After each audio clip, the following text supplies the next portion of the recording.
पूरे मामले में जानकारी देते हुए डीसीपी अभिनव विश्वकर्मा के द्वारा बताया गया कि विजयनगर क्षेत्र स्थित स्कीम नंबर 74 में रहने वाले संजय अग्रवाल के द्वारा घर में चोरी होने की शिकायत की गई थी, जिसमें बताया जा रहा है कि दीपावली पर साफ सफाई के लिए उन्होंने दो महिलाओं को बुलाया था और उसके बाद दोनों महिलाएं मकान के दूसरे फ्लोर पर सफाई कर रही थी। तभी दोनों ही महिलाओं ने कहा कि हम खिचड़ी खाकर आते हैं, हमारा उपवास है। महिलाएं चली गई लेकिन खिचड़ी खाकर दोबारा से नहीं लौटी। उन्हें शंका हुई। उसके बाद फरियादी के द्वारा घर में रखी हुई अलमारी चेक की गई तो उसमें रखे हुए लाखों रुपए के सोने चांदी के जेवरात गायब थे।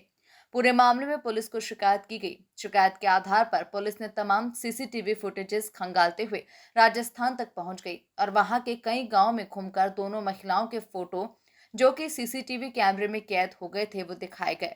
बाद में महिलाओं की पहचान हुई और पता चला कि महिलाएं इंदौर में ही किराए का मकान लेकर रहती हैं, जिसके बाद महिलाओं को गिरफ्तार कर लिया गया और उनसे सोने चांदी के जेवरात भी बरामद कर लिए गए हैं। फिलहाल उनके पुराने आपराधिक रिकॉर्ड्स भी पुलिस के द्वारा खंगाले जा रहे हैं। विजयनगर थाना क्षेत्र में स्कीम 74 में एक कारोबारी हैं संजय अग्रवाल, जिनके घर में उन्होंने दिवाली की सफाई के लिए 2 महिलाओं को बुलाया था। सफाई के दौरान 10 तारीख की घटनाक्रम उनके द्वारा रिपोर्ट करी गई है कि उन महिलाओं के द्वारा उनके घर में रखे गए जो कुछ जेवरात थे सोने-चांदी के, वो नहीं मिले थे।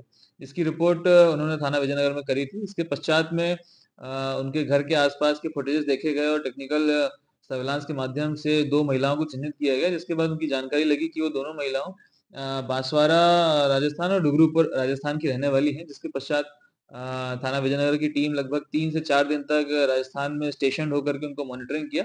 उसके बाद उनको गिरफ्तार किया गया घेराबंदी करने के पश्चात और पूछताछ के दौरान उनके द्वारा जुर्म करना कबूल किया गया है और जो चोरी किया गया माल था लगभग 22 से 23 लाख रुपए का सोने-चांदी के जेवरात उनसे बरामद किए गए। सर कुछ कारण बताया क्यों वारदात को अंजाम दिया था? कुछ आर्थिक तंगी या इस तरह से कुछ? उनसे पूछताछ में ये बात सामने आई है कि वो बेसिकली राजस्थान की रहने वाली हैं और काम करने के लिए इंदौर में आई थी और चूँकि वो रखा हुआ उनको वहाँ दिख गया था, तो उनकी